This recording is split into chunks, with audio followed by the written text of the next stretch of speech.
ಈಗ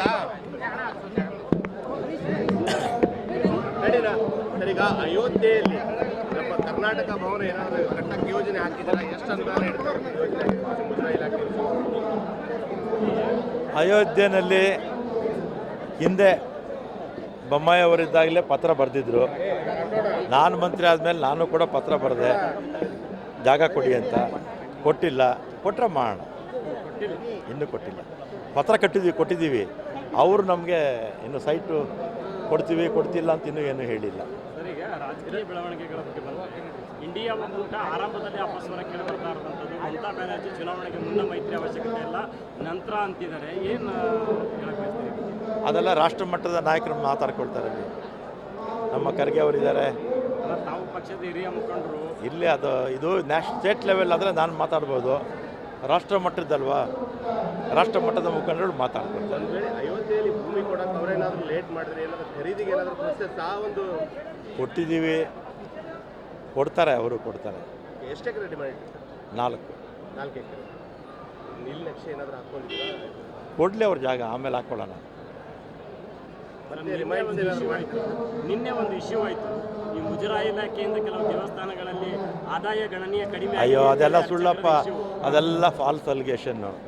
ಅಲ್ಲೇನಾಗಿತ್ತು, ತಸ್ತಿಕ್ ಅಂತ 24,000 ರೂಪಾಯಿ ಎಲ್ಲ ದೇವಸ್ಥಾನಗಳು ಕೊಡ್ತಾರೆ. 2013 ಕೊಡ್ತಾಯಿದ್ರು. 24,000 ಬದಲು 90,000 ಕೊಟ್ಬಿಟ್ಟಿದ್ರು ಒಂದು ದೇವಸ್ಥಾನಕ್ಕಷ್ಟೇ. ನಮ್ಮಲ್ಲಿ 34,000 ದೇವಸ್ಥಾನ ಇದೆ. 24,000 ಬದಲು 90,000 ಕೊಟ್ಬಿಟ್ರು. 2015ರಲ್ಲಿ 36,000 ಆಯಿತು. 36,000 ಬದಲು 90,000 ಕೊಟ್ಬಿಟ್ರು. 2017ರಲ್ಲಿ 48,000 ಆಯಿತು. 48 ಕೊಡೋ ಬದಲು 90 ಕೊಟ್ಬಿಟ್ಟಿದ್ರು. ಜಾಸ್ತಿ ಕೊಟ್ಬಿಟ್ಟಿದ್ದೀವಿ ಅಂತೇಳಿ ಅದು ತಹಸೀಲ್ದಾರ್ ತಪ್ಪು. ಹೆಚ್ಚುವರಿಯಾಗಿ ಕೊಟ್ಟಿರ್ತಕ್ಕಂಥದ್ದು.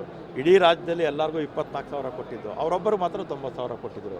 ಹೆಚ್ಚುವರಿಯಾಗಿ ಕೊಟ್ಟಿದ್ದರು ಅಂಥೇಳಿ ಅದನ್ನು ತಹಸೀಲ್ದಾರು ನೋಟಿಸ್ ಕೊಟ್ಟಿದ್ದಾರೆ. ಮುಜರಾಯಿ ದೇವಸ್ಥಾನಗಳಲ್ಲಿ ಬಂದಂತಹ ಚಿನ್ನ ಅಕ್ಕಸಾಲಿನಿಂದ ಪರಿಶೀಲನೆ ಮಾಡಿ ಟ್ರೆಜರಿಯಲ್ಲಿ ಇಡಬೇಕು ಅಂತ ನಿಯಮ ಇದೆ. ಬಹುತೇಕ ದೇವಸ್ಥಾನಗಳಲ್ಲಿ ಟ್ರೆಜರಿಗಳಲ್ಲಿ ಚಿನ್ನನೇ ಇರಲ್ಲ ಸರ್. ಈಗ ಆಯಾ ದೇವಸ್ಥಾನಕ್ಕೆ ಏನೇನು ಬರುತ್ತೋ ಚಿನ್ನ ಬೆಳ್ಳಿ ಸಮೇತ, ಮತ್ತು ಆಯಾ ದೇವಸ್ಥಾನಕ್ಕೆ ಏನು ಹಣ ಬರುತ್ತೆ ಆ ದೇವಸ್ಥಾನದ ಅಕೌಂಟಲ್ಲೇ ಇರುತ್ತೆ. ಎಲ್ಲೂ ಕೂಡ ವಿಚಾರಿಸ್ತೀನಿ. ಬ್ಯಾಂಕಲ್ಲೇ ಇಡಬೇಕು ಅಂತಿದೆ. ಇದು ಚಿನ್ನ ಬೆಳ್ಳಿ ಆದರೆ ಲಾಕರಲ್ಲಿ ಇಡಬೇಕು ಅಂತಲೇ ಇದೆ. ಎಲ್ಲಾದರೂ ಸ್ಪೆಸಿಫಿಕ್ ಆಗಿ ಇಟ್ಟಿಲ್ಲ ಅಂತ ನಾನು ಕಂಪ್ಲೇಂಟ್ ಕೊಟ್ಟರೆ ನಾನು ವಿಚಾರಿಸ್ತೀನಿ,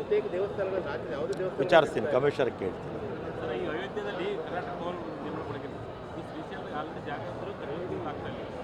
ಜಾಗ ಕೇಳಿದ್ದೀವಿ, ಅವ್ರು ಕೊಡಬೇಕಲ್ಲ. ಅವತ್ತು ಬೇರೆ ರಾಜ್ಯ ಅಲ್ವಾ ಅದು. ಎಲ್ಲಿ? ಶ್ರೀಶೈಲದ ಕೊಡ್ತಾರೆ. ನಾನೇ ಹೋಗಿದ್ದೆ ಮೊನ್ನೆ ಶ್ರೀಶೈಲಕ್ಕೆ, ಹೋಗಿ ಮಾತಾಡ್ಕೊಂಡು ಬಂದಿದ್ದೀವಿ. ನಮ್ಗೆ ಹಳೆ ಜಾಗನೇ ಬೇಕು ಅಂತ ನಾನು. ಅವ್ರು ಯಾವುದೋ ಬೇರೆ ಜಾಗ ಕೊಡ್ತೀವಿ ಅಂತಾರೆ, ಅದು ಆಗೋದಿಲ್ಲ. ನಮ್ಮ ಹಳೆ ಜಾಗನೇ ಅಲಾಟ್ಮೆಂಟ್ ಆಗಿದೆ, ಆ ರಿಜಿಸ್ಟ್ರೇಷನ್ ಮಾಡಿಕೊಡ್ಬೇಕು ಅವರು. ಆಗುತ್ತೆ. ಇಲ್ಲಾಂದರೆ ನಮ್ಮ ಮುಖ್ಯಮಂತ್ರಿಗಳ ಕೈಯಲ್ಲಿ ಅವರು ಆಂಧ್ರ ಪ್ರದೇಶ ಮುಖ್ಯಮಂತ್ರಿಗಳ ಹತ್ರ ಮಾತಾಡಿಸ್ತೀನಿ.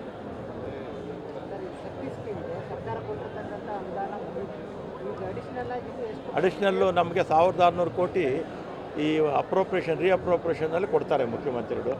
ಮುಂದಿನ ವರ್ಷದಿಂದ 6,600 ಕೋಟಿ ಬೇಕಾಗುತ್ತೆ ಶಕ್ತಿಗೆ. ಅದನ್ನು ಕೂಡ ಬಡ್ಜೆಟಲ್ಲಿ ಕೊಡ್ತಾರೆ. ಎಲ್ಲರಿಗೂ ಧನ್ಯವಾದ.